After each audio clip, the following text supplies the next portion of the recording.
Bom dia, pessoas livres. Há um mês que eu não faço nenhum vídeo no nosso Fahrenheit 451 e hoje eu estou aqui tentando ganhar tempo e gastar tempo lavando roupas, lendo, pensando nas coisas que me iluminam.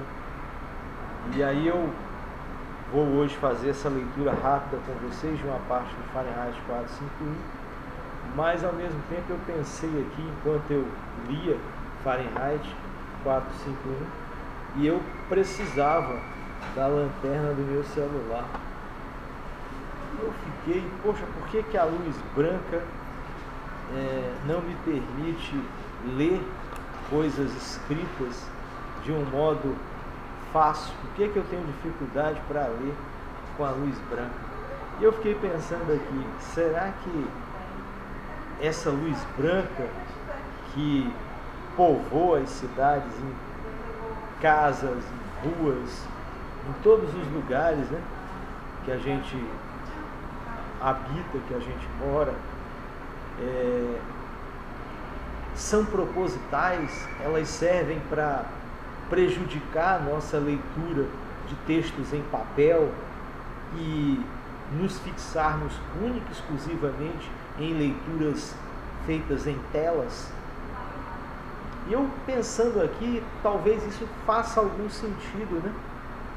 As pessoas hoje estão sempre cheias de problemas de visão, estão sempre fazendo cirurgias oftalmológicas, as pessoas não suportam mais papéis, as pessoas andam nas mãos com 1, 2, 3 celulares, usam máquinas para ler livros.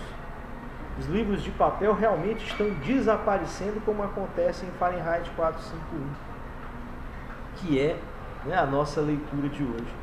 E eu, para resistir a essa imagem da luz branca, eu usei aqui a luz amarela para conseguir fazer a leitura antes de fazê-la com vocês.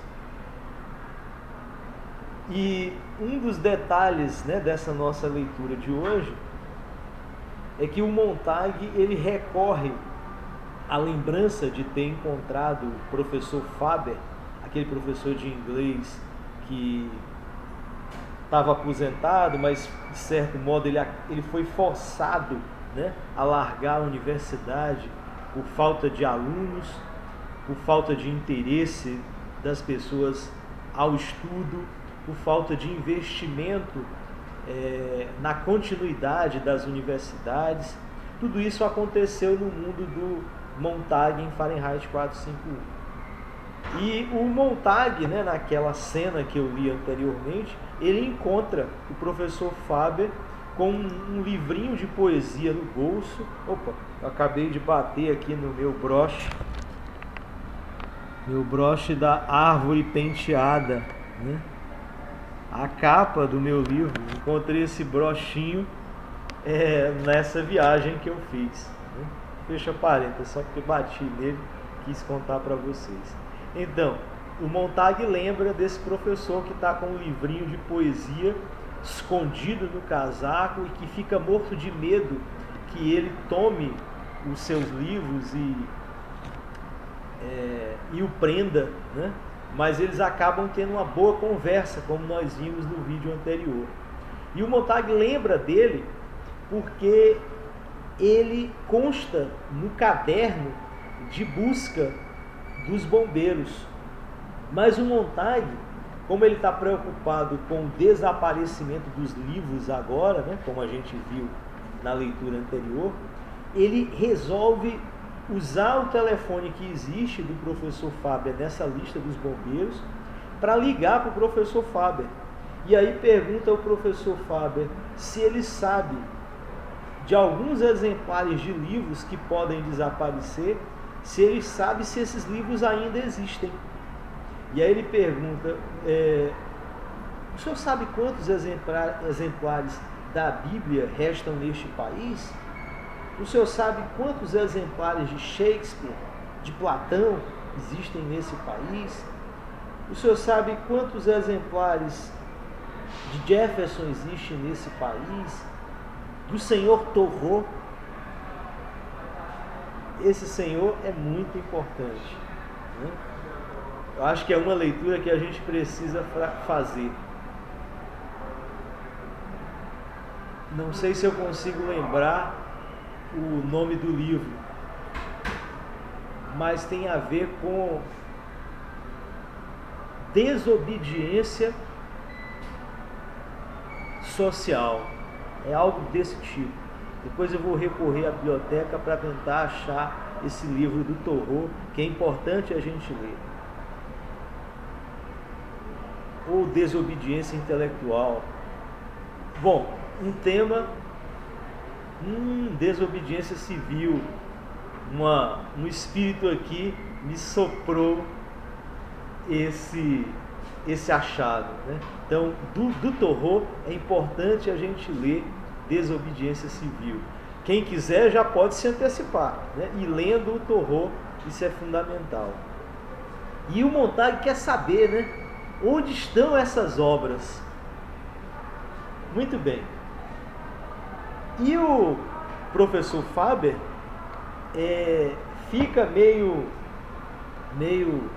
assustado com esse interesse do Montag e diz que não sabe de nada, ele não pode se comprometer a dizer onde esses livros estão.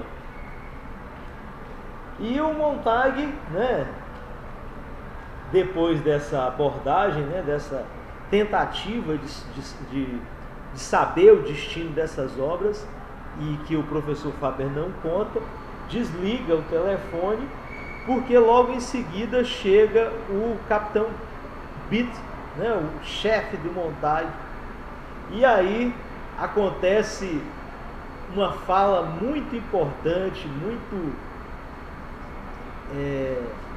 exemplar, né, da expertise, né, da capacidade de convencimento do Beat, né, o capitão do Montag, e é por isso que ele é o capitão dos bombeiros, dentro de uma biblioteca, em que ele diz: sente-se, Montag, observe delicadamente como as pétalas de uma flor, acenda a primeira página, acenda a segunda página, cada uma se torna uma borboleta preta. Linda, não é? Acenda a terceira página na segunda, e assim por diante. Fumaça em cadeia, capítulo a capítulo, todas as coisas estúpidas que as palavras significam, todas as falsas promessas, todas as noções de segunda mão e filosofias desgastadas pelo tempo. Aí o Ray Bradbury arremata essa fala do Beat dizendo: ali estava Beat, sentado, transpirando ligeiramente, o chão forrado de enxames de mariposas pretas, mortas numa única tempestade. Então essa metáfora que o Beat cria, né, da queima das páginas dos livros como mariposas pretas, e que o Ray Bradbury arremata dizendo que elas foram mortas numa única tempestade, é uma metáfora muito poderosa e muito bela de convencer da pouca importância que é dada aos livros, que nós somos educados a dar aos livros, como se os livros pudessem ser ignorados, pudessem não ser lidos, não terem importância na constituição intelectual, inteligentícia, cerebral,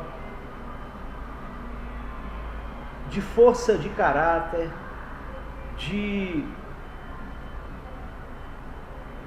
abraçamento do conhecimento que nós precisamos ter na medida em que crescemos como pessoas, como crianças, como adolescentes, como adultos, como idosos. Ou seja, o livro deve fazer parte de todas essas etapas das nossas vidas para que a gente não seja consumido pelas falsas ideias de que é melhor ter uma luz branca do que uma luz amarela, é melhor que nós possuamos ferramentas tecnológicas do que ferramentas manuais e únicas como um livro. Então essas ideias de apagamento do antigo como o hábito da leitura, ela é fundamental para fortalecer esses ambientes que excluem, né? Esses ambientes que não nos deixam construir um caráter de melhoramento da vida humana. Por que eu insisto nisso?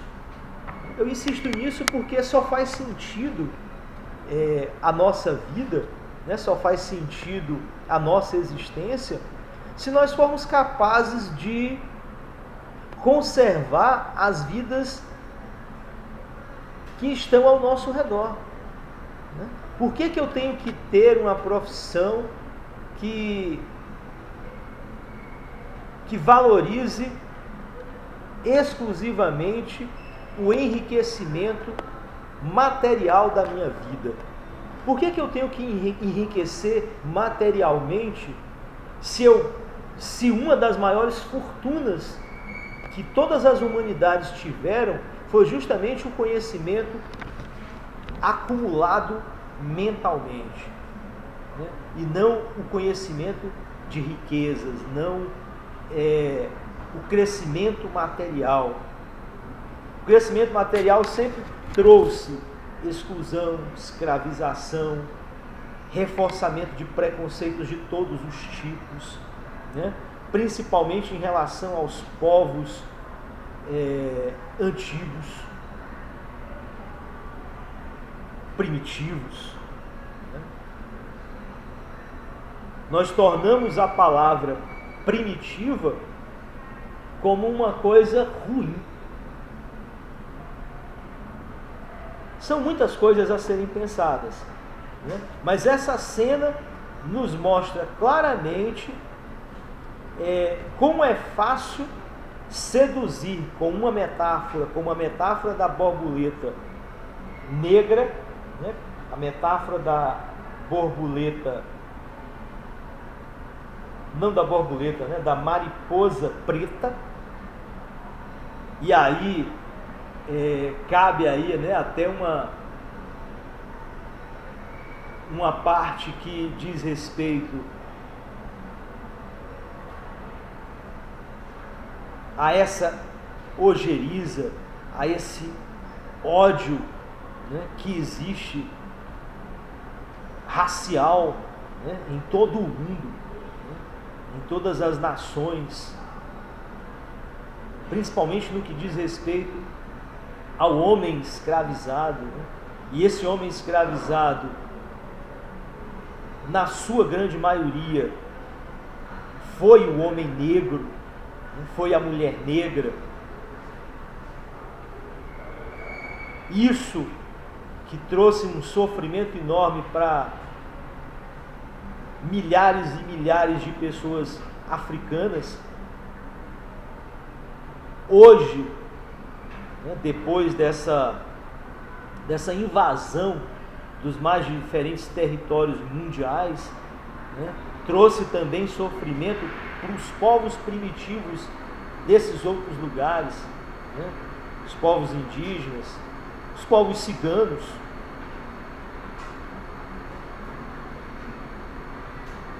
E fomos educados a ver as pessoas que foram escravizadas como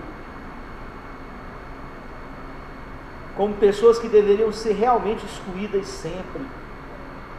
E essa passagem de exclusão, ela nunca desapareceu, ela permanece em ações das mais variadas que nós possamos pensar, né? Ações que dizem respeito à segurança, ações que dizem respeito à saúde, ações que dizem respeito à educação, a justiça, a exclusão referente aos povos primitivos, aos povos escravizados, aos povos vistos pelas classes dominantes como povos inferiores, né? Ela permanece de um modo a quase apagar essas pessoas desses mais diferentes setores: educação, saúde, justiça, segurança, moradia, alimentação e outras coisas mais. É por isso que nós temos que ter muito cuidado com essas metáforas da exclusão, né? Essas metáforas que vilipendiam, né? Excluem, roubam, apaziguam determinadas instâncias da nossa vida. E uma instância que vem sendo apaziguada, vem sendo excluída cada vez mais dessas pessoas que são excluídas é a leitura, né?